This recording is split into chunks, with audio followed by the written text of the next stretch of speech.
This dealer went from requiring 7 vehicles in their service lane all the way to 78. That's cool, they got lights now. So with these brand new UVI units, they expect the sold units out of their service lane to go up even higher. Also, their secret isn't some fancy tool, it's actually the processes behind those tools. Let's go get a quick tour from my friend, Lisa Jenner. Thanks, Lisa. That's Lisa Jenner. If you don't know her, you should. And she introduced us to Mario, who's the GM here. So Mario, can you tell me a little bit about the stores that you guys have here in Austin? Yeah, we have 2 family-owned local stores. Been around since 1909. It's the only organization that's 5th generation in Texas. They've never sold out to a corporation. They've always stuck with the community. And so Letty reluctantly decided, okay, I'm going to trust you on this. And she is thriving. Yeah. So Lisa was kind enough to connect us with Letty. Letty does their acquisition and selling out of their service department lane for the loyalty process. Let's ask her a few things and figure out some of her best practices. Letty, how long have you worked here? I've worked here since June of 2014. And what do you do here? What don't I do? No, I'm just kidding. I work our sales equity department. What is one thing you know now that you wish you would have known when you started here 11 years ago? Hustle hard. By the way, this store is beautiful. You sure you want? Ben, how long have you worked here? I've been here for almost 3 months now. And what do you do here? So I am in charge of our business processes. I do all things internet related. I help optimize workflows and business plans.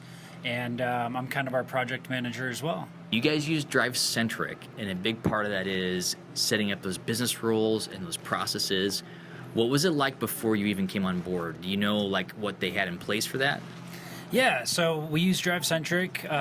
When I first got here, it was kind of all over the place.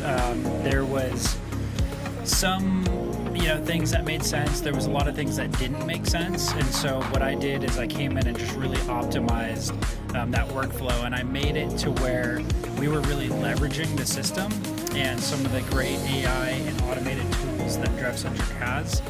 That way, our sales coordinators can really focus on those high impactful, high reward tasks. You guys have some cool integrations set up that make your life easier between SkyVision, Dealer Funnel, Call Review. Does all that stuff integrate into the CRM? There's a kind of like a synergy between them so that they run side by side, if that makes sense. Call Review does a great job of integrating with Drive-Centric, and so all those calls get recorded and pushed right in.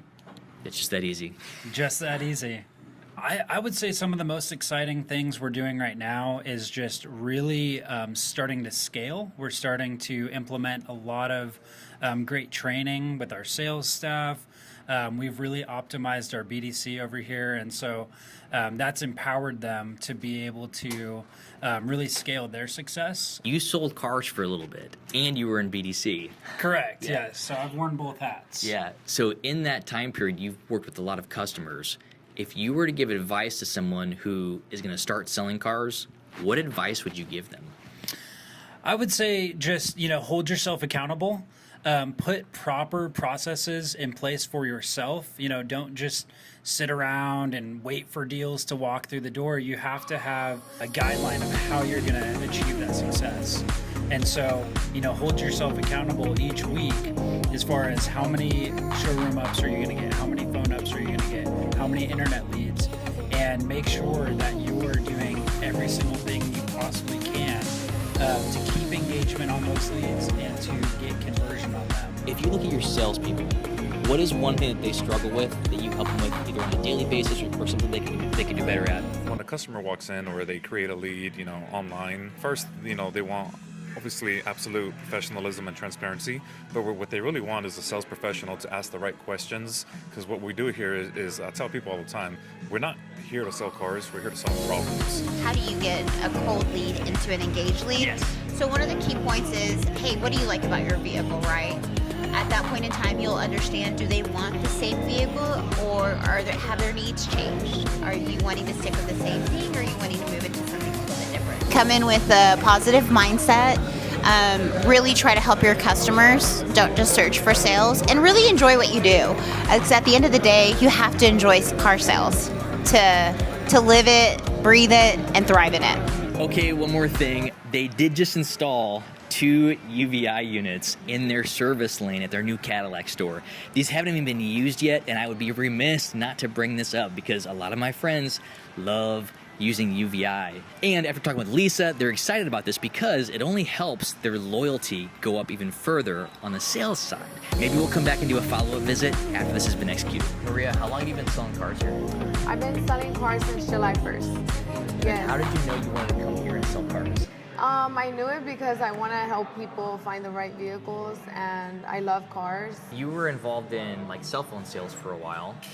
Like, Yes. what does that have to do with car sales? Like, what's the connection there? What are some best practices that worked well back when you were at AT&T that you still use today? Customer service. Okay. I like helping people out, and I love talking to people. That's one thing that kind of like draws my attention, and I like getting up, moving around, not just staying in a computer all day. What is something that you know now that you wish you knew back on day one when you started selling cars? That it gets easier. I mean, the more days you spend here, the more you learn. So a lot of my questions didn't have answers, and now they have those answers, you know, and it just takes time. Day by day, you learn more, and one thing I wish I would have like told myself is just be patient. Everything will come with time. So you did a commercial with Covert. Yes, I did a commercial with Covert. Let's see this bad boy. Look at you. Yes. Slick, dude. So I like being on camera. That's Yeah. why I'm like, Was that fun to shoot? oh my God, it was amazing. It was a life-changing experience, and a lot of my friends have already reached out saying like, dude, I saw you. So You're it famous. You're famous, so I love that. Yes, yes. That was Maria. Yes, she's new to car sales, but she already knows 2 things. 1, you need to have patience, and 2, product knowledge is really important. You have to know what you're selling, you have to know your clientele, and you just have to take good care of them. Thanks, Maria. Ben, I'm taking off. Thanks, man. Hey, thank you. Appreciate you. Yep, see you guys. Oh, so I'm gonna take off. Can I get a photo with you before I go? So what's your plan after this? The plan is to go to Dallas, so I'm driving to Dallas tonight. Okay, fine. Yeah. Alan Brown at Sampac. See if you can go see his private parking. So there you go. It's a little bit of a lot of things. People, process, and passion all put together. Huge thank you to Lisa for letting me come out here and be a part of this with you guys today. Thank you.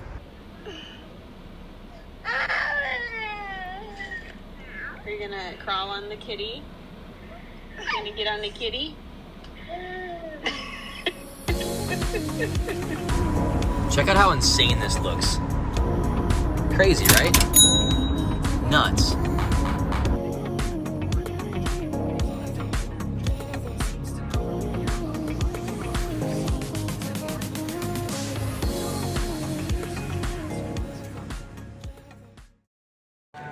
Oh yeah, baby. Thank you.